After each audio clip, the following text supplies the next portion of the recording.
ಸಾಗೋಣ. ఎందుకంటే ಯಾಕೆಂದ್ರೆ మీరు ఆలోచన చేస్తున్న విధానం ఎలా ఉంది, ನೀವು ಯೋಚನೆ ಮಾಡ್ತಾ ಇರುವ ವಿಧಾನ నీ ಹೇಗಿದೆ, ప్రవర్తన ఎలా ఉంది, ನಿಮ್ಮ ನಡವಳಿಕೆ ಹೇಗಿದೆ, ఈ రోజు విత్తబడిన వాక్య ప్రకారంగా నువ్వు జీవిస్తున్నావా, ಇವತ್ತು ಬಿತ್ತಲ್ಪಟ್ಟ ವಾಕ್ಯ ಪ್ರಕಾರವಾಗಿ ನೀನು ಜೀವಿಸ್ತಾ ఏదైనా ಇದೆಯಾ, చేంజెస్ నీలో వచ్చిందా, ಏನಾದ್ರೂ ಬದಲಾವಣೆ ಬಂದಿದೆಯಾ, దేనికైనా ప్రయోజనకరంగా ఉన్నామా. ಏನಕ್ಕಾದ್ರೂ ಉಪಯೋಗಕರವಾಗಿದೆಯಾ. ఈ మాటల వల్ల నేను చెడిపోయినానని సృష్టిలో లేదు, ಈ ಮಾತುಗಳಿಂದ ನಾನು ಸತ್ತೋಗಿದ್ದೀನಿ ಅಂತ ಸೃಷ್ಟಿಯಲ್ಲಿ ಇಲ್ಲ, చెడిపోయినానని సృష్టిలోనే లేదు.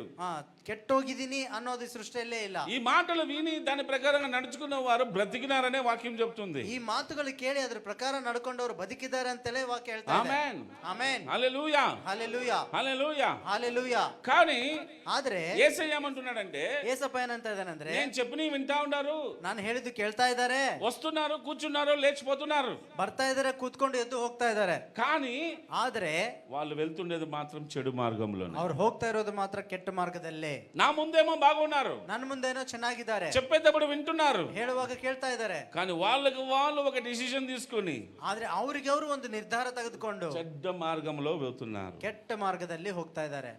వాళ్ళని ఏమంటున్నాడంటే, ಅವ್ರನ್ನೇನಂತ ಇದ್ದಾರೆ ಅಂದ್ರೆ, లోబడినోళ్ళని పిల్లలు, ಒಳಗಾಗದು ಇಷ್ಟವಿಲ್ಲದೆ ಮಕ್ಕಳು, ఆ దేవుని మాటలు వినని పిల్లలు, ದೇವರ ಮಾತುಗಳನ್ನು ಕೇಳದ ಮಕ್ಕಳು. వాళ్ళను చూసి ಅವ್ರನ್ನ ನೋಡಿ అయ్యో పాపం అంటూ ಅಯ್ಯೋ ಪಾಪ ಅಂತ ಹೇಳಿ చేతులు చాపి పిలుస్తున్నాడు దేవుడు. ಕೈಗಳನ್ನು ಚಾಚಿ ಕರೀತಾ ಇದ್ದಾನೆ ದೇವರು. హల్లెలూయా.